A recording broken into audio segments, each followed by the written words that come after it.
ॐ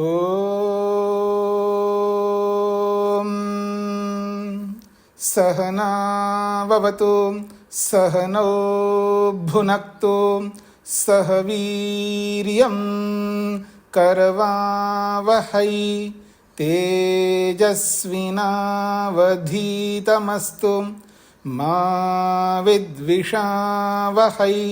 ॐ शान्तिः शान्तिः शान्तिः।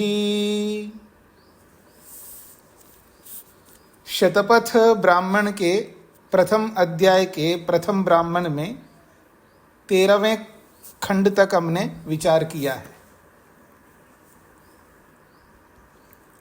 पिछले प्रसंग में याग करने से पहले खाना चाहिए या नहीं खाना चाहिए, क्या खाने से नहीं खाने के समान होता है, इन बातों को लेकर के विचार किया है।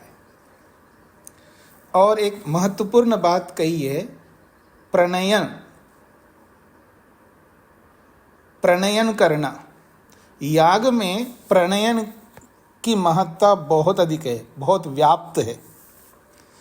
इसी प्रणयन को लेकर के व्यापक रूप से यहाँ पर प्रस्तुत किया जा रहा है। जो प्रणयन होता है वो जल का प्रणयन होता है। जल ग्रहण किया जाता है। जल वहाँ से ग्रहण किया जाता है जहाँ जल का आधार, जहाँ जल का भंडार होता है। तो वहाँ से जल ग्रहण करके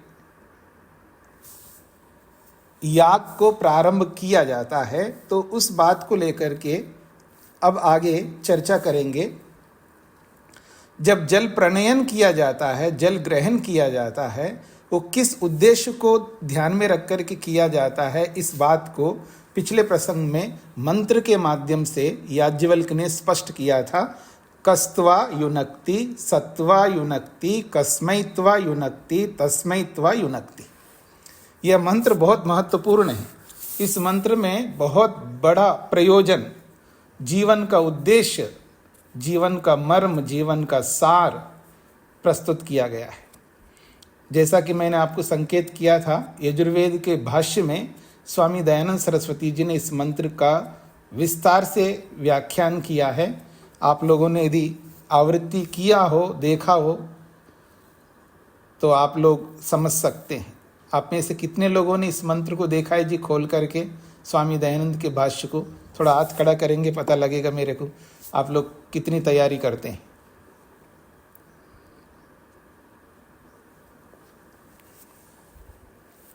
अच्छी बात है। हो सकता है बहुत से लोगों के पास में वेद ही ना हो।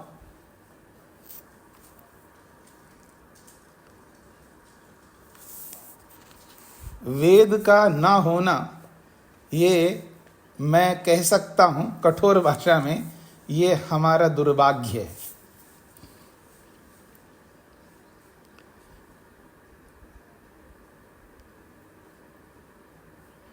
देखिए, जिसके पास घर नहीं होता है ना, वो किराए के घर पे रहता है, लेकिन घर पे अवश्य रहता है।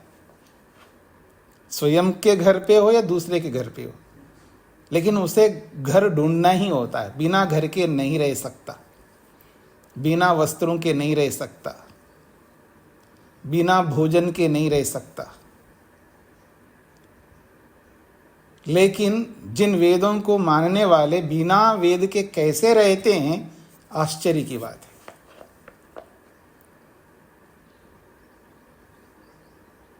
बहुत बड़ा दुर्भाग्य है हमारा कि यदि हमारे घर में वेद ना हो। चाहे कुछ भी करिएगा, अपने वेद घर पे चारों वेदों को स्थापित करिए, भाष्य सहित। और जिनको ऐसा लगता है कि मेरे पास सामर्थ्य नहीं है, मैं वेद भी नहीं कर सकता, तो मेरे को बताइए, मैं दूंगा। पर यह स्पष्ट होना चाहिए कि मेरे पास सामर्थ्य नहीं है, मैं दीनहीन, इतना गरीब हूं, यह आपको प्रस्तुत करना होगा। तो निश्चित रूप से जितने लोग आप में से प्रस्तुत करेंगे, मैं उतने सबके लिए मैं स्वयं वेद दूंगा। यदि कोई व्यक्ति अपने आप को दीनहीन नहीं समझता है तो यही दीनहीनता है, यदि वेद ना होना। सर्वाधिक दीनहीनता, अत्यंत गरीबी है यदि हमारे पास वेद ना हो, हमारा अपना ग्रंथ ना हो। तो आइए आगे बढ़ते हैं। खंड 14 है। जल प्रणयन को लेकर के बात जो चलाई गई है, उसी जल प्रणयन को प्रस्तुत किया जा रहा है। जो जल है, जल को कल के प्रसंग में आपने सुना यज्ञ है, आपह वै यज्ञ, जल ही यज्ञ है, ये बताया गया। अब यहां पर स्पष्ट किया जा रहा है 14वें खंड में, यद उ एव आपह प्रणयति, जो कोई व्यक्ति आपह प्रणयति, जल का प्रणयन करता है, जल ग्रहण करता है। किस रूप में? जीवन जब प्रारंभ होता है, प्रातःकाल उठते ही जीवन की शैली प्रथम क्रिया से जब प्रारंभ होती है, वो जल के माध्यम से होती है। उस रूप में जो व्यक्ति जल को ग्रहण करता है, तो कहते हैं अद्भिर्वा इदम सर्वम, अद्भिर्वा इदम सर्वम। इदम सर्वम, ये जो पूरा का पूरा संसार है, पूरी दुनिया है, अद्भि ही, ये सब कुछ जलमय है, अद्भिमय है। ये मनुष्य को ध्यान में रख करके बोला जा रहा है। मनुष्य की दुनिया जो है, जहां मनुष्य रहता है वही उसकी दुनिया है। तो कहा जा रहा है इदम सर्वम अद्भि, ये संपूर्ण जीवन जल से ओतप्रोत है। इदम सर्वम, उसका जो संपूर्ण जीवन है, ये जल से ओतप्रोत है, जल से परिपूर्ण है, पानी से परिपूर्ण है। बिना पानी का जीवन जीवन नहीं होता है। जीवन के प्रत्येक क्षण में जल की आवश्यकता है। जीवन के प्रत्येक क्षण में जल की आवश्यकता है। संपूर्ण जीवन जो है जलमय है, जल से ओतप्रोत है। इसलिए कहा जा रहा अद्भि वा इदम सर्वम, ये सब अद्भि है, जलमय है, जल स्वरूप है। फिर कहा जा रहा है आप्तम, अद्भि वा इदम सर्वम आप्तम। आप्त कहते हैं प्राप्त को, इदम सर्वम अद्भि ही आप्तम। ये संपूर्ण जल जो है, संपूर्ण जो जीवन है, यह जल से प्राप्त है, या जल उसको प्राप्त किया हुआ है। और किस प्रकार से? तत्प्रथमेन एव एतत् कर्मणा, वो प्रथम क्रिया से, प्रथम कर्म से जीवन जब प्रारंभ किया जाता है, प्रारंभ ही जल से प्रारंभ हो रहा है। प्रातःकाल उठते ही व्यक्ति जल ग्रहण करता है, उसकी पहली क्रिया जल से प्रारंभ होती है। तो तत्प्रथमेन एव एतत् कर्मणा, इस प्रथम कर्म के माध्यम से जल ग्रहण किया जाता है। वो जल जो है इदम सर्वम आप्तम, इस संपूर्ण जीवन को प्राप्त कर लेता है। उसी को स्पष्ट किया, सर्वम आपनोति, संपूर्ण जीवन को वो जल प्राप्त होता है। अब वो जल क्या है? यज्ञ है। पीछे बताया था ना, जल यज्ञ है, आपह वै यज्ञ।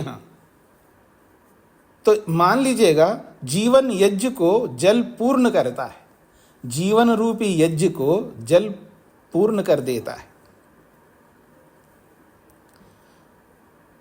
अब जो भौतिक यज्ञ किया जाता है, भौतिक यज्ञ भी जलमय होता है, जल से ओतप्रोत होता है। जल के बिना कोई यज्ञ नहीं होता है, भौतिक यज्ञ भी।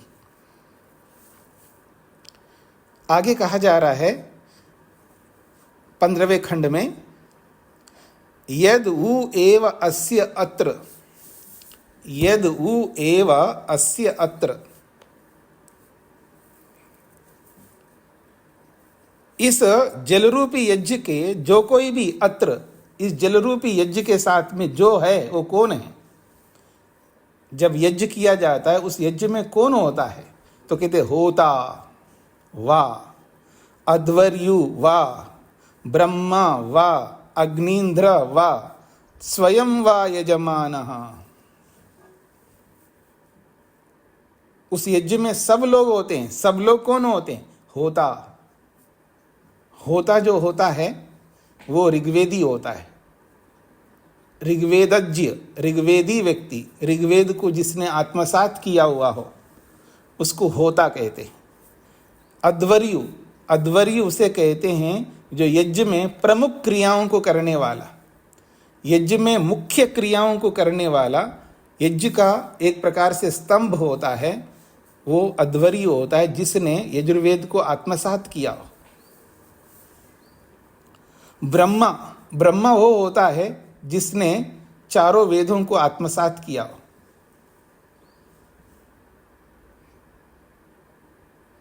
अग्निंद्र, अग्निंद्र एक वो भी ऋत्विक है जो अध्वर्यु का सहयोग करता, अध्वर्यु को सहयोग प्रदान करता है। स्वयं व यजमान, और यजमान भी होता है। याग हो रहा है तो वहां यजमान के बिना याग कैसे होगा? यजमान भी वहां पर होना आवश्यक है। तो ये जो संपूर्ण जीवन को प्राप्त होने वाला जो जल है, संपूर्ण याग को प्राप्त होने वाला जो जल है, वो संपूर्ण याग क्या होता है? संपूर्ण यज्ञ क्या होता है? संपूर्ण यज्ञ वो होता है जिसमें होता हो, जिसमें अध्वर्यु हो, जिसमें ब्रह्मा हो, जिसमें अग्निंद्र हो, जिसमें यजमान हो, तभी वो यज्ञ संपूर्ण माना जाएगा। बिना ऋत्विकों के, बिना यजमान के यज्ञ यज्ञ नहीं कहलाता है। आगे कह रहे हैं न अभ्यापयति, न अभ्यापयति, यदि यजमानः स्वयं वा यजमानः न अभ्यापयति, यजमान यदि सब प्रकार से पूर्ण नहीं होता है, यजमान यदि वैयक्तिक रूप से आप यजमान को देखो वो पूर्ण नहीं होता है। यजमान बनने से पहले, याग करने से पहले वो व्यक्ति पूर्ण नहीं होता है। इसलिए कहते हैं यजमानो न अभ्यापयति, यजमान जो है अपने स्वरूप में, वैयक्तिक रूप में यज्ञ से हटा करके देखो तो वो पूर्ण नहीं होता है। तदेव अस्य एतेन सर्वम आप्तम भवति, तदेव, वो ही व्यक्ति जब याग के साथ जुड़ जाता है, जो याग से जुड़ने से पहले न अभ्यापयति, वो पूर्णता को प्राप्त नहीं होता है, लेकिन जैसे वो याग के साथ जुड़ता है, तदेव, वही यजमान अस्य, इस यज्ञ रूपी जल के साथ जुड़ जाता है, एतेन, उसके कारण से सर्वम आप्तम भवति, वो सब कुछ प्राप्त कर लेता है, वो पूरे लक्ष्य को पूर्ण कर लेता है। क्योंकि यज्ञ करने से पहले ही यजमान को संकल्प करना होता है। आपने पढ़ा होगा, श्रोत सूत्र पढ़े ना आपने, तो वहां पर यदि कोई याग करता है और वो याग किसके लिए करता है वहां वर्णन नहीं है, वह नहीं बताया गया है कि ये याग इस उद्देश्य के लिए करता है। यदि जिस याग में उद्देश्य नहीं बताया जाता है तो वो याग किसके लिए होता है? आप में से कोई बता सकते हैं जो जिन्होंने श्रोत सूत्र पढ़े? जिस याग में याग करने का उद्देश्य नहीं बताया गया हो वो याग किस उद्देश्य को पूरा करता है? चलिए, आपकी परीक्षा हो रही है। शकुंतला जी बताइए। हाँ, यदि आपको याद आ रहा हो, आपको वास्तव में सटीक उत्तर आता हो तो बताना, नहीं आ रहा है तो नहीं आ रहा है बताना, गलत नहीं बताना। नहीं आ रहा है। हाँ, अल्पना जी बताएंगी। हाँ जी, आवाज नहीं आ रही है आपकी।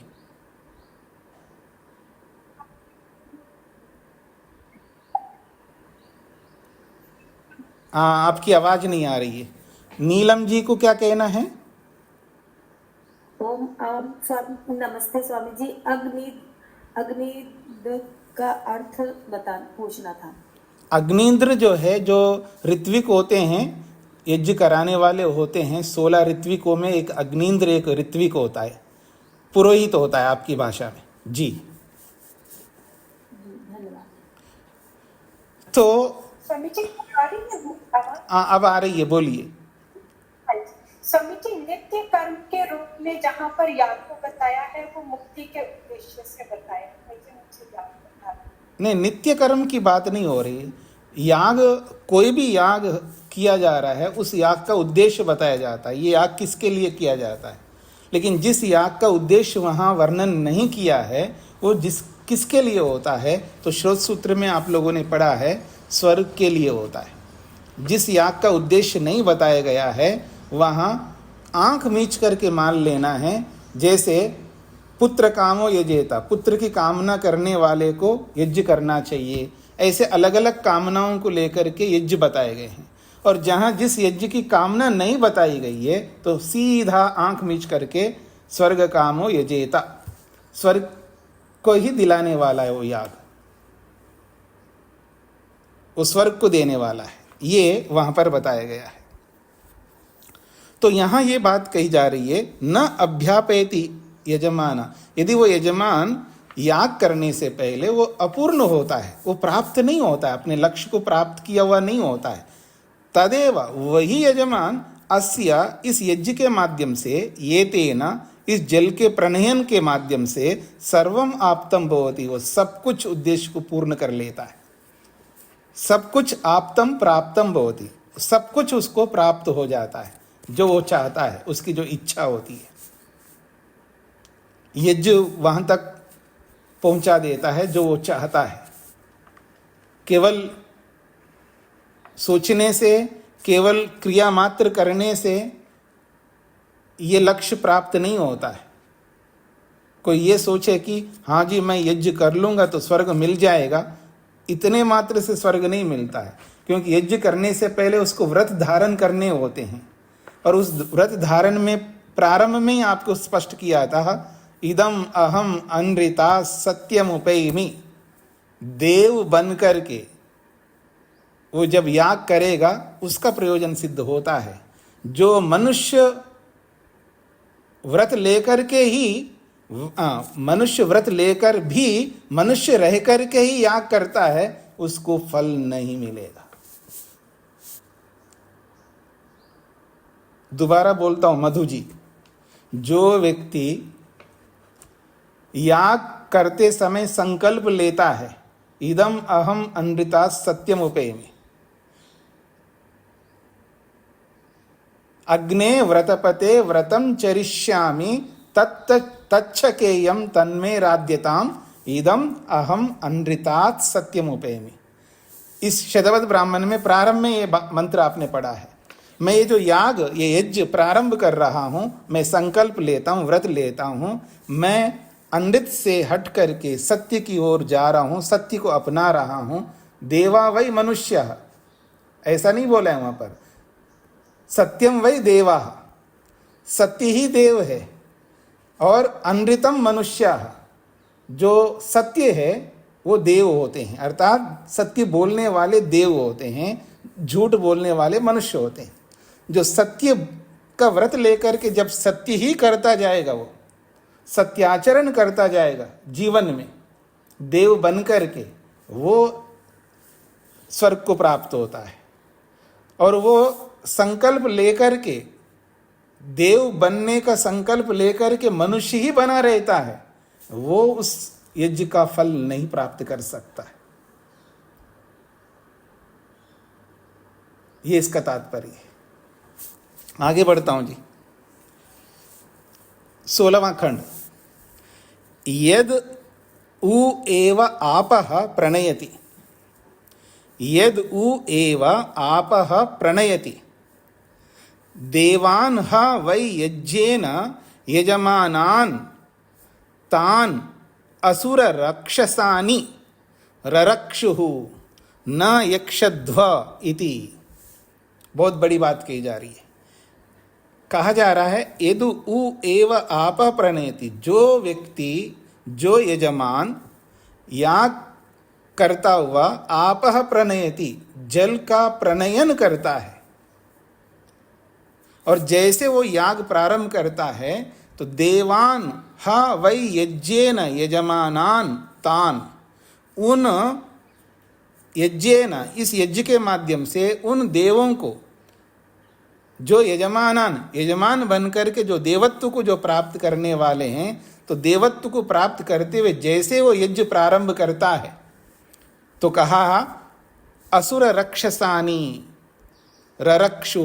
असुर रक्षसानी, जो असुर है अर्थात जो राक्षस लोग हैं, वो ररक्षु, उस याग को रोकते हैं। आपने सुना होगा जो यज्ञ करते हैं तो राक्षस लोग आकर के उनको रोकते थे। आप रामायण के काल में जरूर सुना होगा।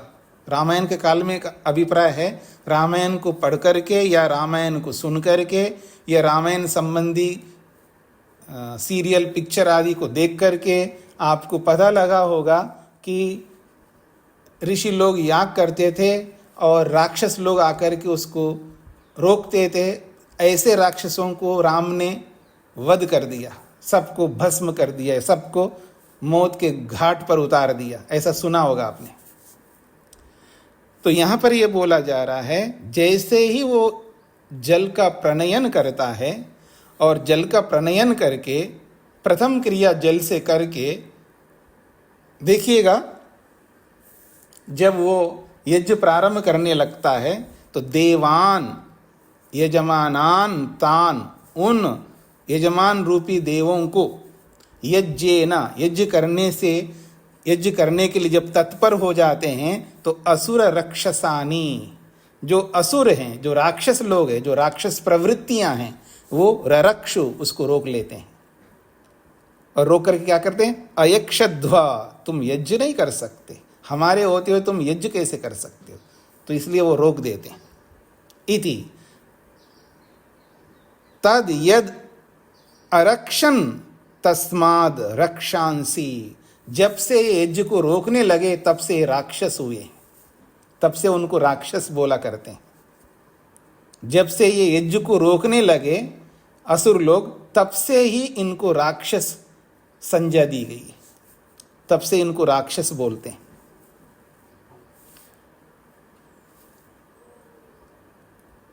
अब देखिए यहाँ इसका तात्पर्य समझ लीजिएगा। अब पता नहीं राक्षस कोई ऐसे होते हो जो आप यज्ञ करने के लिए बैठे और आकर के आपके यज्ञ को रोक दें। आपने सुना हो ना, दो प्रवृत्तियां होती है, एक देव प्रवृत्ति और एक असुर प्रवृत्ति, और इसको कहते हैं देवासुर संग्राम। देव और असुरों का संग्राम, युद्ध निरंतर चलता है हमारे जीवन में। प्रत्येक मनुष्य के मन में दो प्रवृत्तियां होती है, दो प्रकार के विचार होते हैं किसी भी विषय में। करूं ना करूं, खाऊं ना खाऊं, देखूं ना देखूं, बोलूं ना बोलूं, लूं ना लूं, जाऊं ना जाऊं, ध्यान करूं ना करूं, हवन करूं ना करूं, संध्या करूं ना करूं, दो प्रकार की प्रवृत्तियां सबके अंदर होती है। और जब करने की प्रवृत्ति है वो देव प्रवृत्ति है, क्योंकि उचित कर्म है, धर्म कर्म है, सत्य कर्म है, न्याय कर्म है, अच्छा कर्म करने की प्रवृत्ति ही देव प्रवृत्ति है। और उनको रोकने की जो प्रवृत्ति है वो असुर प्रवृत्ति है। और जैसे देव प्रवृत्ति जब आगे आती है, अर्थात यज्ञ करने की स्थिति में आती है वो देव प्रवृत्ति, तो असुर प्रवृत्ति आकर के उसको रोक देते, उस कर्म को रोक दिया।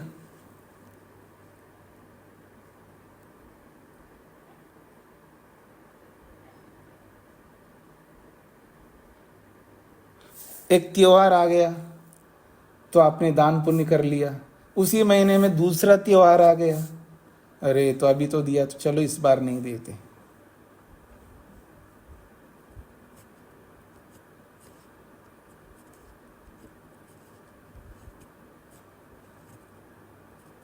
कभी कभी वो एक दिन आता है ना आपके जीवन में, जैसे कुछ सेवा करनी है, सेवा करने के लिए आप तत्पर होते हैं, सेवा करते हैं किसी ना किसी पर। सर्दी आती है तो सेवा करने लगते हैं कि कंबल बांटते हैं, आप में से कोई कोई स्वेटर बांटते हैं, कोई कुछ ना कुछ करते हैं। संक्रांति आती है तो उसमें भी कुछ लोग ऐसा कुछ दान पुण्य करते हैं। कर लिया आपने, और उसी संक्रांति के बाद मान लो 5-7 दिन के बाद कोई और क्रांति आ गई और कोई त्योहार आ गया, फिर आपके मन में कुछ करना चाहिए, अभी तो किया था ना, अब तो बार बार थोड़ा करना होता है। तो असुर प्रवृत्ति आ गई।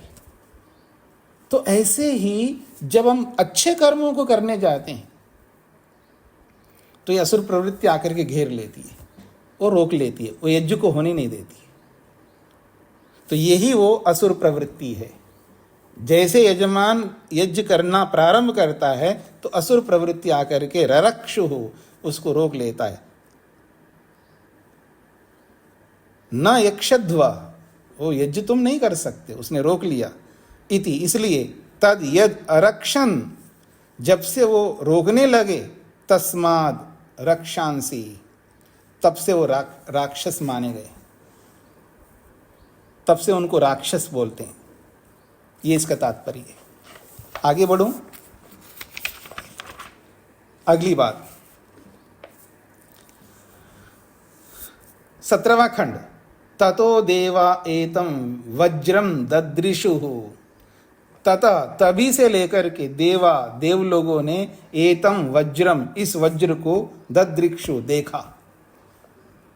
क्योंकि राक्षस दूर कब भागते हैं, राक्षस कब समाप्त होते हैं? वज्र प्रहार करने से। वज्र प्रहार करने से राक्षस भागते हैं। तो कह रहे हैं तथा तभी से लेकर के देवाह देव लोगों ने एतम वज्रम, इस वज्र को ददृशु देखा। ये वज्र है, इस वज्र से इन राक्षसों को समाप्त किया जा सकता है। यद अपो वज्रो, और ये वज्र कौन है? यद अपह, ये जल ही वज्र है, राक्षसों को भगाने वाले ये जल ही है।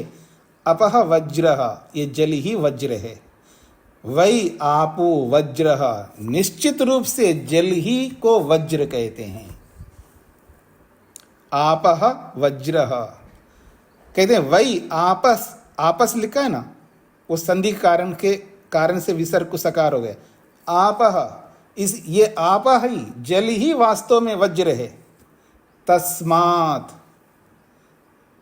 तस्मात् येन एतायन्ति निम्नम कुर्वन्ति, तस्मात्, तब से लेकर के, जब देवों ने ये पहचान लिया है कि ये जल ही वज्र है, तस्मात्, तब से लेकर,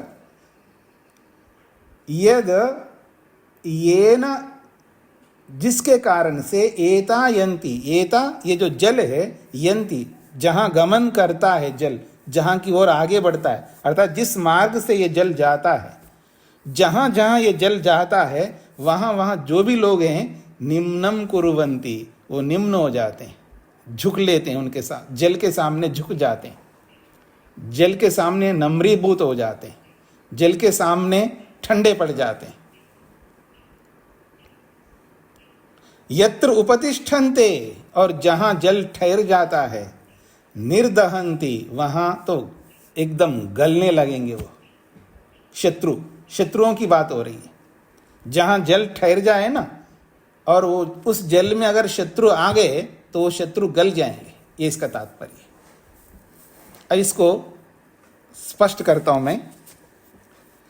जिस समय देवों को पता लगा कि ये राक्षस आकर के यज्ञ को रोकने लग रहे, राक्षस आकर के जब यज्ञ को रोकने लगे तो उनको समस्या उत्पन्न हो गई, यज्ञ नहीं कर पाएंगे। अब इन राक्षसों का तोड़ क्या है? वज्र ही राक्षसों को तोड़ सकता है। तो वज्र कौन है? तो जल ही वज्र है, जब से उनको पता चल गया कि ये जल ही वज्र है, और जल को अपना है उन्होंने, और जैसे जल को अपना है, जैसे राक्षस आ जाते हैं और जल से प्रहार करते हैं।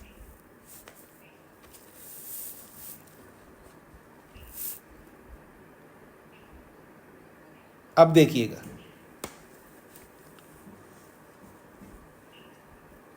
जी ये मेरा बेटा जो है रात को बहुत देर तक जागता रहता है जी, स्वामी जी थोड़ा इसको कहना, इसको थोड़ा उपदेश करो, इसको थोड़ा समझा दो, इतना पढ़ा लिखा है, इसको थोड़ा सा आप कुछ गाइड करो। ऐसा बोलते हैं ना आप लोगों में से कोई ना कोई बोलते रहते हैं।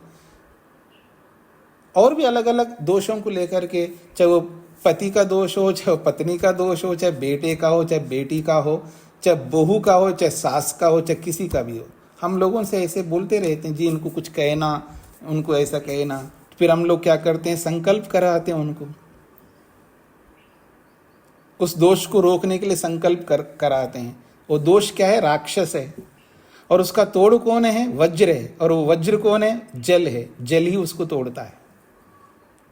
जब संकल्प करवाया जाता है ना, वहां जल ग्रहण किया जाता है, जल का प्रणयन किया जाता है।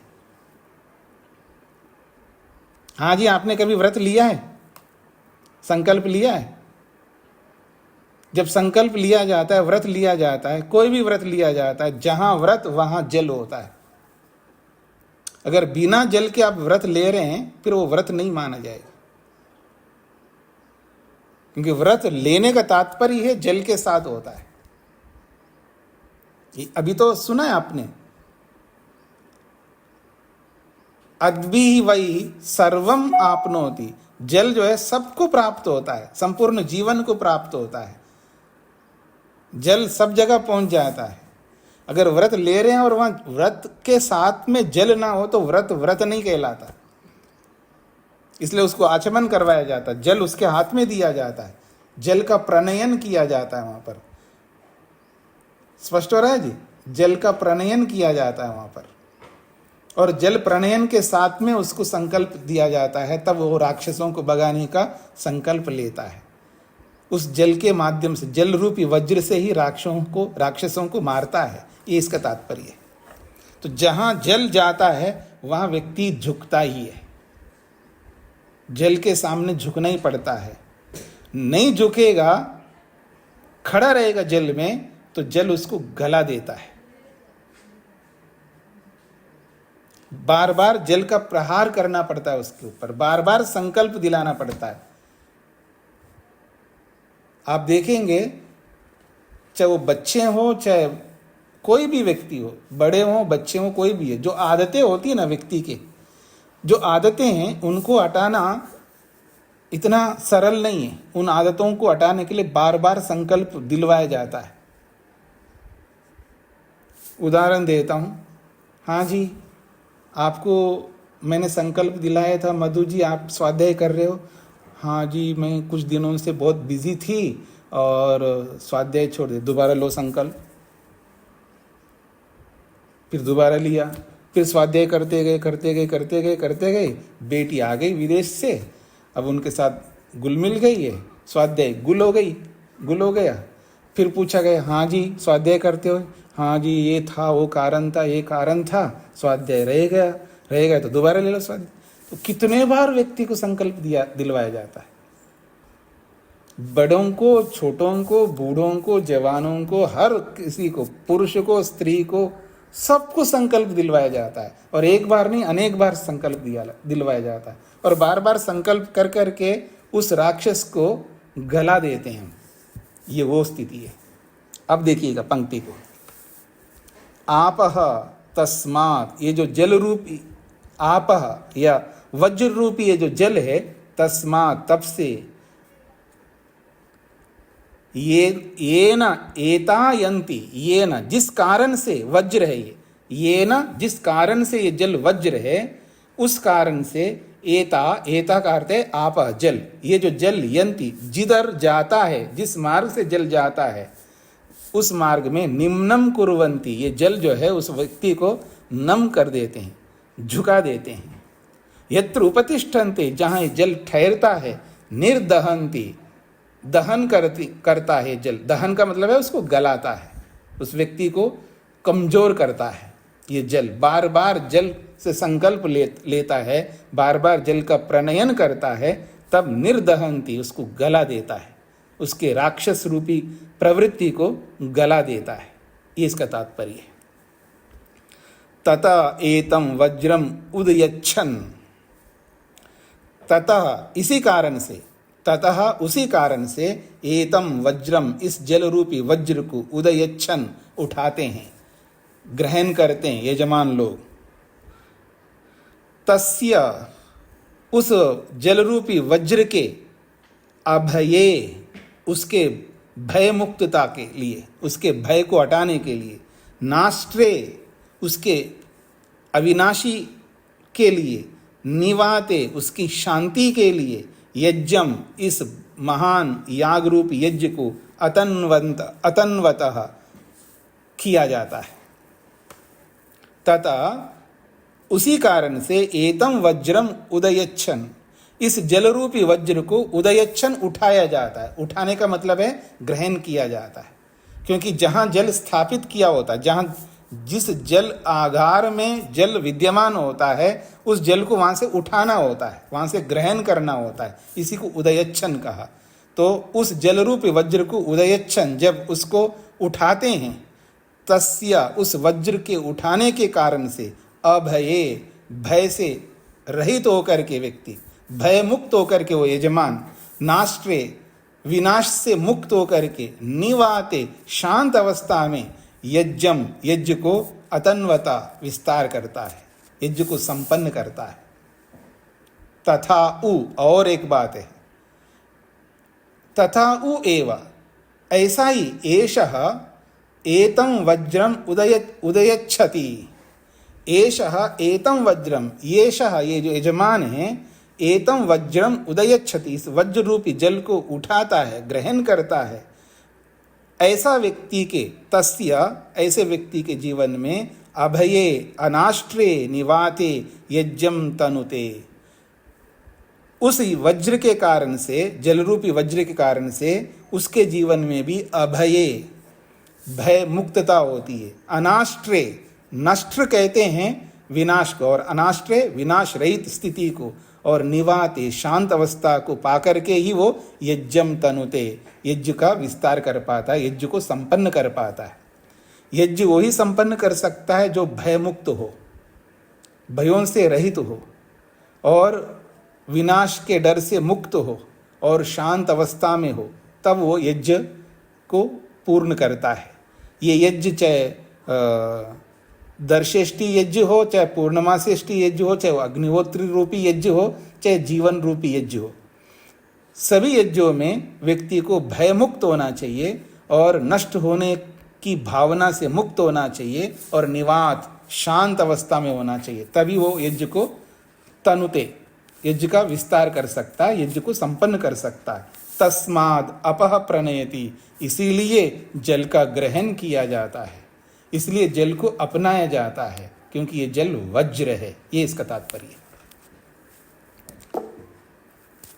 सदानंद जी। स्वामी जी नमस्ते जी।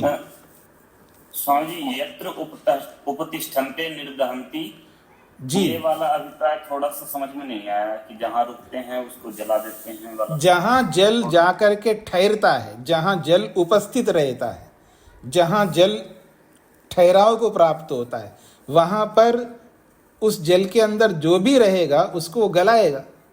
ये इसका तात्पर्य है। तो अपने जीवन में जब जल बार बार रहता है, जल हम ग्रहण करते ही जाते हैं, क्योंकि पीछे बताया जल व्याप्त होता है हमारे संपूर्ण जीवन में। तो जल जब व्याप्त होगा तो असुर प्रवृत्ति जब जब आएगी हमारे मन के अंदर, हमारी वाणी के अंदर, तो बार बार उस जल से उसका प्रहार करके उसको गला देते हैं, उसको कमजोर करते हैं। ये इसका तात्पर्य है। जी, उमा जी। प्रणाम स्वामी जी। जी, तनुते का नहीं समझ में आया। आप पहले अपना वीडियो ऑन करिए, वीडियो ऑन करके रखना चाहिए सभी को। हाँ जी। तनुते स्वामी जी तनुते का तनुते का ये क्रियापद है, विस्तार करता है, विस्तार को, यज्ञ विस्तार को प्राप्त होता है। तो यज्ञ विस्तार को प्राप्त होने के बाद यज्ञ संपूर्ण होता है या यज्ञ सफल होता है, इसका तात्पर्य। कुसुम जी को क्या कहना है? स्वामी जी नमस्ते। जी, इसमें निवाते शब्द आया है, इसका क्या अर्थ होगा? निवात का मतलब है शांत, शांत अवस्था। फिर अनाश्रय? अनाश्रय का मतलब नाश रहितता। जी स्वामी जी धन्यवाद। देखिए, जीवन में ये तीन स्थितियां अक्सर होती है। व्यक्ति भयग्रस्त होता है, पता नहीं मैं ये करूंगा तो क्या होगा, उसको डर लगता रहता है।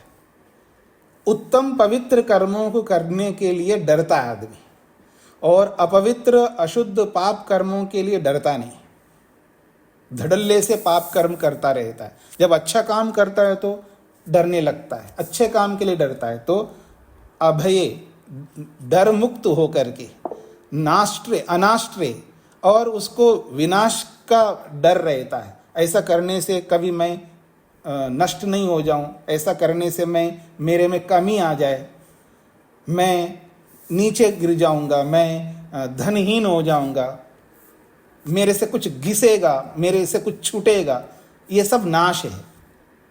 धन का नाश हो सकता है, सम्मान का नाश हो सकता है, घर का नाश हो सकता है, अलग अलग चीज़ों का। जब जीवन के जिन वस्तुओं के साथ हम जुड़े हुए हैं, उन वस्तुओं का नाश, उनकी कमी ही उनका नाश है।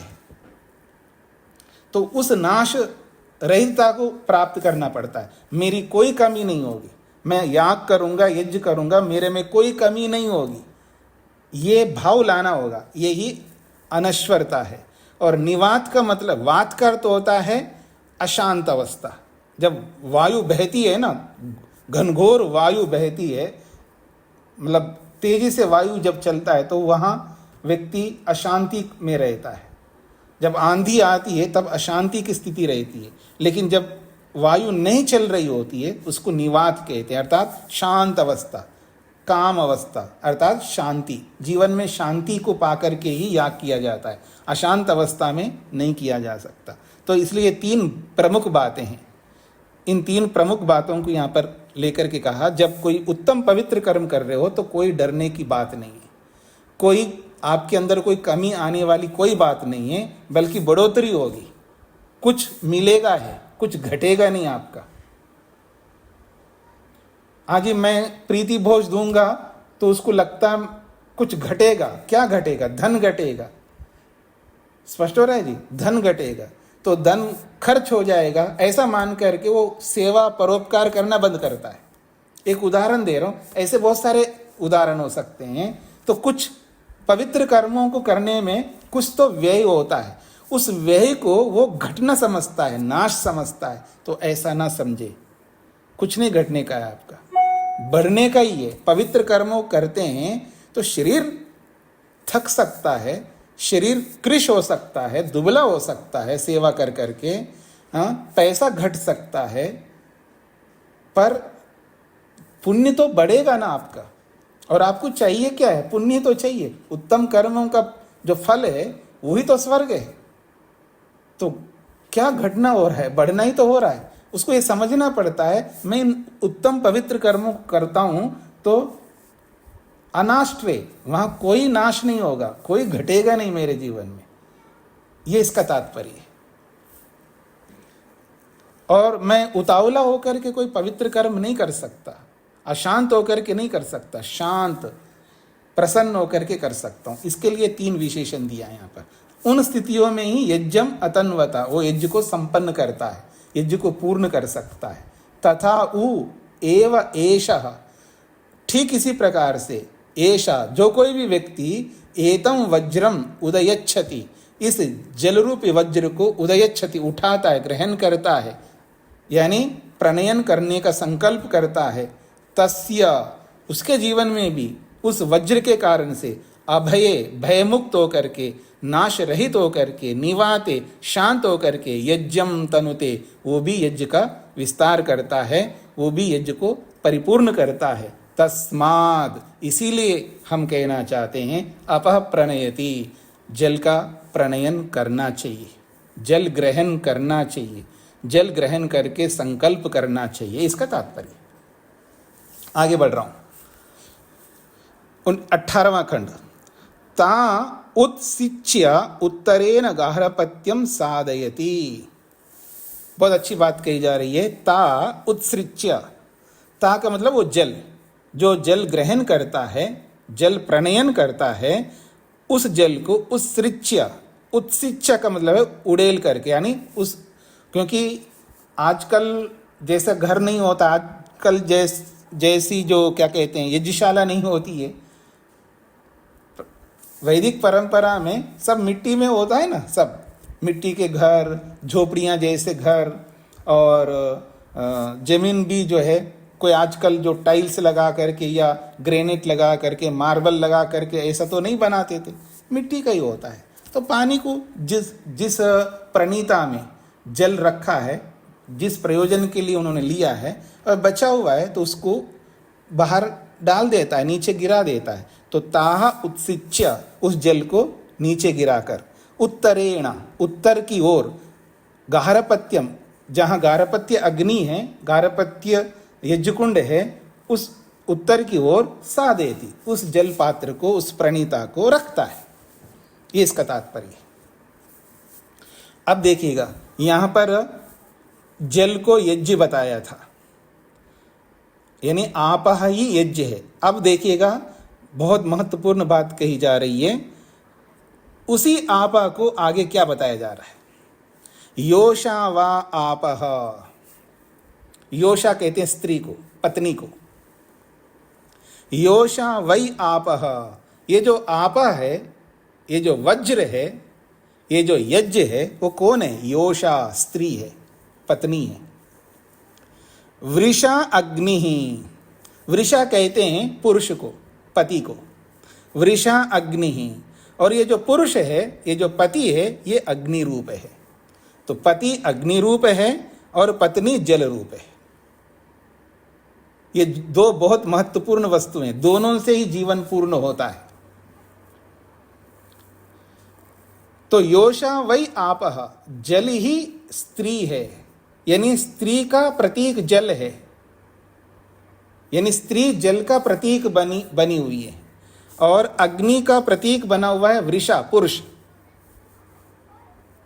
एक में सौम्यता है और एक में तेज है, अग्नि स्वरूप है, जिसको आप कहेंगे गरम स्वभाव है।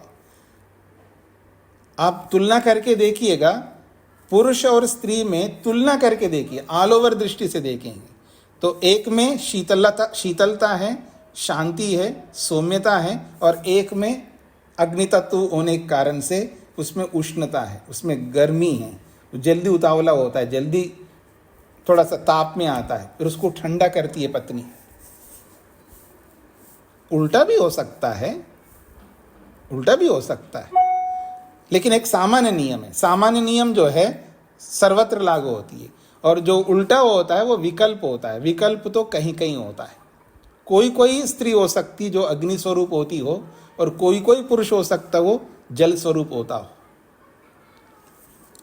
तो योषा वै आपह वृषा अग्नि, ये दो बातें कहिए। गृहा वै गार्हपत्यः, ये जो घर है, गृहा का मतलब है घर, ये घर ही गार्हपत्य अग्नि है। 5 अग्नियों में एक महत्वपूर्ण अग्नि है गार्हपत्य अग्नि। तो गृहा वै गार्हपत्यः, घर ही गार्हपत्य अग्नि है। और उस गार्हपत्य अग्नि में जल और अग्नि की आहुति पड़ती है, यानी स्त्री और पुरुष की, पत्नी और पति की आहुति पड़ती है। तो कहा जा रहा है योषा वै आपह वृषा अग्नि गृहा वै गार्हपत्यः, घर ही गार्हपत्य अग्नि है। तद गृहेषु एव एतन मिथुनम प्रजननम क्रियते। तो कहते हैं तद, इसीलिए गृहेषु, घरों में ही, गृहेषु घरों में ही, एव एतत् मिथुनम, ये जो मिथुन है, इस मिथुन के कारण से प्रजननम क्रियते, प्रजनन क्रिया होती है। मिथुनम का मतलब होता है पति पत्नी जब मिलते हैं घरों में, एतद गृहेषु, गार्हपत्य रूपी घरों में, एतद मिथुनम, जब पति पत्नी जब मिथुन हो जाते हैं अर्थात जुड़ जाते हैं, संयुक्त होते हैं, तो प्रजननम क्रियते, वहाँ प्रजनन क्रिया होती है, अर्थात वहाँ पर संतानोत्पत्ति की क्रिया होती है। ये इसका तात्पर्य है। वज्रम वा एषा उद्यच्छति, वज्रम वा एषः उद्यच्छति यो अपः प्रणयति।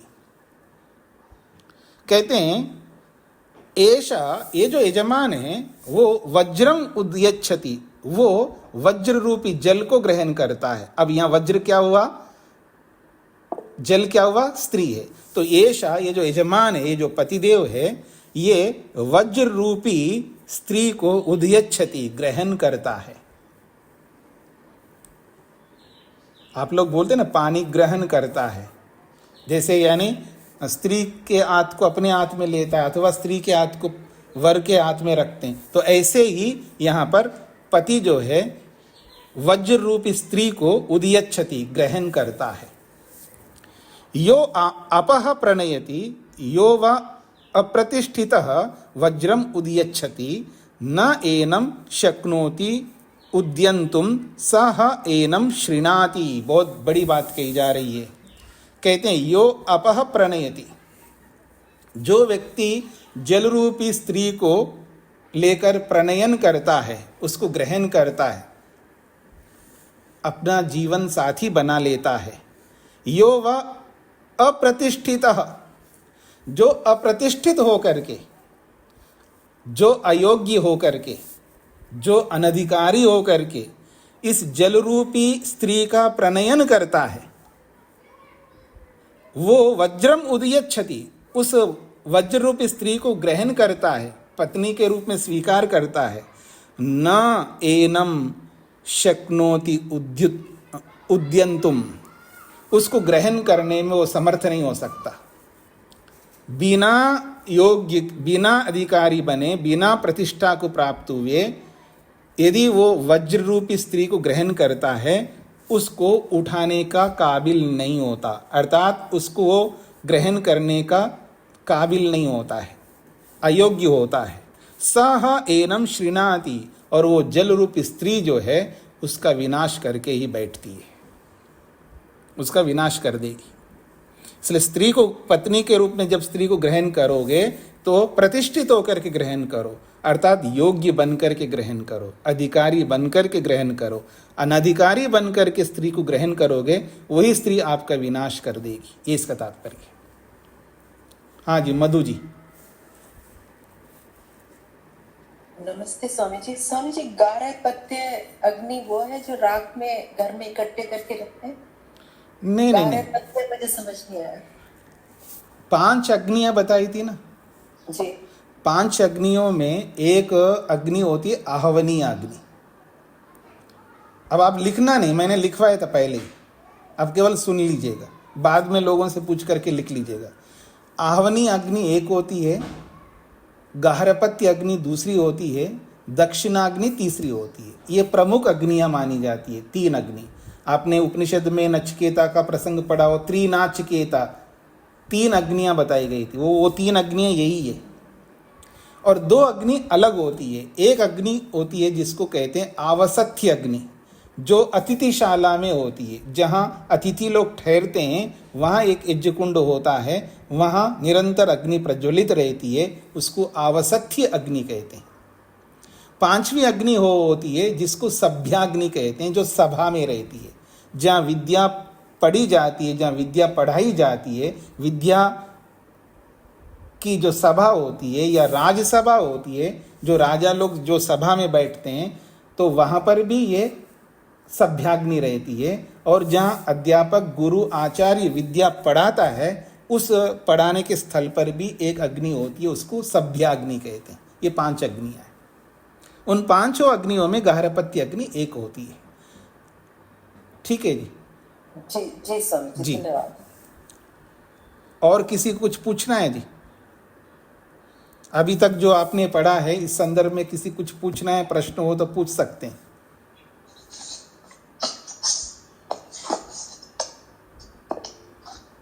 स्वामी जी हरिओम। जी स्वामी जी, मैं होता, अर्थव्यू और ब्रह्म, अग्निग्र, ये जो चार हैं यज्ञ में जो भूमिका, इनका अर्थ जानना चाहती हूँ। मैंने बताया था ना, जो ऋग्वेद को जिसने आत्मसात किया हुआ होता है उसको होता बनाया जाता है। जहाँ पर भी देवता की स्तुति करने की बात आती है वहाँ होता ही उन देवताओं की स्तुति करता है मंत्रों के माध्यम से, उसको होता कहते हैं। जी। क्योंकि ऋग्वेद में स्तुति की गई है, तो प्रत्येक वस्तु की स्तुति की गई, प्रत्येक वस्तु का वर्णन किया गया है कि वस्तु कैसी है। तो याग में जब देवों को आहुति दी जाती है तो उनको पहले आह्वान करना पड़ता है, उनकी स्तुति करनी पड़ती है। आह्वान ना कहकर उनकी स्तुति करनी पड़ती है। जैसा ही देवताओं की स्तुति करने की स्थिति आती है तो वहाँ होता का काम प्रारंभ होता है, वो स्तुति करने का काम करता है। अध्वर्यु जो है, जो याग में जो क्रियाएं होती है,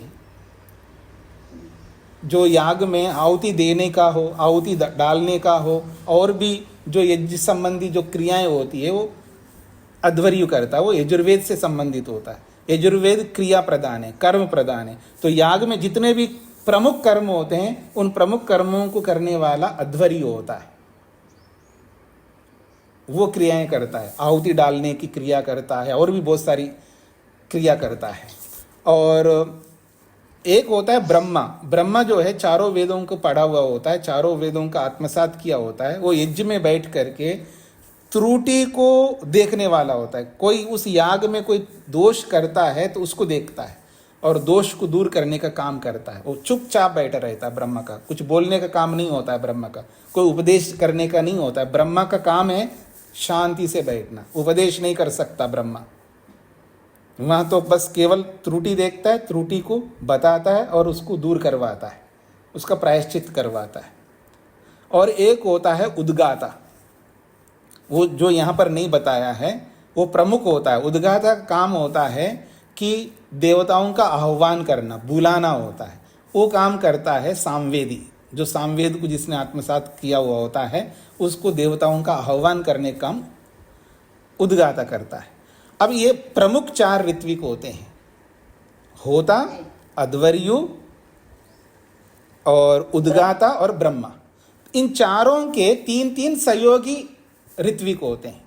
होता के 3 सहयोगी होते हैं और अध्वर्यु के 3 सहयोगी होते हैं, ब्रह्मा के 3 सहयोगी होते हैं और उद्गाता के 3 सहयोगी होते हैं।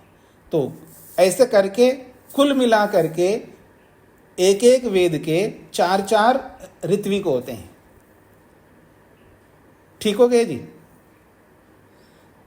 धन्यवाद स्वामी जी। और उन्हीं ही ऋत्विकों में जो अध्वर्यु के साथ में जो बाकी 3 होता है, सबको मिलकर के अध्वर्यु गण कहते हैं, अध्वर्युओं का समुदाय। उस समुदाय में एक अग्निध्र आता है, वो अध्वर्यु को सहयोग करता रहता है जी। हाँ जी, सोमनाथ जी को क्या कहना है? स्वामी जी नमस्ते जी। ये ब्रह्मा जो शांत बैठा रहता है, कुछ वो खाली कहाँ गलती होता है देखता है, वो फिर उसको करेक्शन करने के लिए कब बोलता है? वो बीच में बोलता है ना, जब त्रुटि होती है वहाँ बोलता है। वैसे शांति से बैठता है, वो कुछ नहीं बोलता है, कुछ मतलब मंत्र पाठ नहीं करता है, कोई व्याख्या नहीं करता है, कुछ नहीं करता है। जो आजकल लोग ब्रह्मा बना करके सब कुछ करवाते हैं ना, ऐसा कोई क्रिया नहीं करता ब्रह्मा। वो शांति से बैठा रहता है, जहाँ त्रुटि होती है उसको देखता है और उसका परिमार्जन करता है। उतना ही करता, उतना ही बोलता है जहाँ जब बोलने की आवश्यकता होती है। हाँ जी। स्वामी जी वो शब्द का जो अर्थ आप बोलते हैं, ये जो हिंदी में लिखा है उसमें भी कुछ होगा? किसमें? जितना शब्द जो आप ये कान में बोला शब्द का अर्थ, बहुत सारे शब्द का अर्थ जो बोलते हैं जी, उसका तो याद नहीं रहता है जी। ये हिंदी में तो लिखा नहीं शब्द, जो हिंदी में जो तो आप जो सुन रहे हैं ना, सुनते समय नोट करना चाहिए ना आपको। जो जब सुनते रहते हैं ना तो कठिन कठिन शब्दों को लिख लीजिएगा और उसको बार बार दोहराइएगा तो आपको याद हो जाएंगे। एक बार सुन करके कैसे याद हो जाएगा, उसको लिखना पड़ता है। जी जी, मैं स्वामी जी श्रीनाथी। बीच बीच में नहीं, एक व्यक्ति समाप्त हो जाए अपना हाथ खड़ा करिएगा, जब मैं कहूँगा तभी आपको बोलना है। जी जो स्वामी जी, तो आप नाराज नहीं होंगे, मैं बोलता था क्या जब रिकॉर्डिंग होता है इसका, तो हमको बीच बीच में सुनने में सुविधा होता थोड़ा, ये बात। नहीं, मैं रिकॉर्डिंग नहीं भेज सकता। रिकॉर्डिंग को देख के आदमी कक्षा में आना बंद करता है, आए राम गए राम करता, कभी कक्षा में भाग लेता कभी नहीं लेता, इसलिए मैं रिकॉर्डिंग नहीं दे सकता। हाँ दूंगा जरूर, जब पूरा शतवत ब्राह्मण हो जाएगा ना तब दूंगा। रिकॉर्डिंग कर रहा हूँ मैं, लेकिन किसी को नहीं देना है, वो बाद में ही दूंगा जब पूरा हो जाएगा। हाँ जी, सरिता जी, सरिता जी। स्वामी जी नमस्ते जी स्वामी जी, ये जो एक तो होता है उनको देवताओं को आह्वान करने वाला, और एक उनकी स्तुति करने वाला, दोनों अलग अलग बताया आपने ना। हाँ जी। और ये याज्ञ के बारे में है सब प्रक्रिया। यज्ञ में तो आजकल सब एक ही पंडित कर देते हैं सब। नहीं, वो यज्ञ नहीं होते हैं ना, वो तो अग्निहोत्र करते हैं। जो लोग अच्छा, हमारे यहाँ जो छोटे छोटे होते हैं वो अग्निहोत्र होते हैं। वो सारे अग्निहोत्र करते हैं, चाहे वो पारायण के नाम से तो कोई याग होता नहीं है जो लोग करते हैं आजकल। शास्त्र में कहीं पर भी पारायण यज्ञ के नाम से कोई याग नहीं है, ठीक है। बाकी जो अग्निहोत्र करते हैं वो एक अग्निहोत्र है, उसमें चारों हो या ना हो चलता है, अकेले से भी चलता है, चारों होने पर भी चलता है। उसमें ये सब क्रियाएं नहीं होती हैं। वहाँ तो केवल दैनिक अग्निहोत्र है, 16 आहुतियाँ देनी है, 15-20 मिनट में समाप्त है। ये जो याग होते हैं बड़े बड़े लंबे समय के लिए होते हैं, इन सब में ये सब लोग होते हैं। जी जी जी, धन्यवाद स्वामी। सदानंद जी को क्या कहना है? स्वामी जी, ये श्रीनाथी जो प्रयोग है, सहैनम श्रीनाथी, इसका अर्थ थोड़ा पूछना। श्रीनाथी का मतलब है क्षीण करता है, उसका नाश करता है। मतलब यहाँ पर वो स्त्री के लिए आया है, वो श्रीनाथी अर्थात आप जो वज्र रूपी जो स्त्री है वो उसका विनाश कर देती है। जो अयोग्य व्यक्ति जब स्त्री को ग्रहण करता है तो स्त्री जो है वो उसका विनाश कर देती है, उसका जीना आराम कर देती है, मोटी भाषा में कहूँ तो। इसलिए पुरुष को योग्य बनकर के स्त्री को ग्रहण करना चाहिए, अर्थात योग्यता आने पर ही व्यक्ति पत्नी को स्वीकार करे। अयोग्य व्यक्ति पत्नी को स्वीकार करेगा तो वो खुद भी समाप्त होता है, वो स्त्री उसको समाप्त कर देती वैसे ही, और वो स्त्री भी समाप्त हो जाती, क्योंकि अगर वो भी अयोग्य है तो। अगर वो योग्य है तो पति का तो नाश करेगी लेकिन खुद बची रहेगी, क्योंकि वो योग्य है। और दोनों अयोग्य है तो दोनों नष्ट हो जाएंगे, वो उसको नष्ट करते हुए स्वयं भी नष्ट हो जाएगी। यहाँ इसका तात्पर्य है दुख सागर में डूबी रहेगी और उसको भी डुबाएगी दुख सागर में, इसका ये तात्पर्य। विनाश का मतलब यहाँ ये नहीं समझना कि उसको मार डालेगी।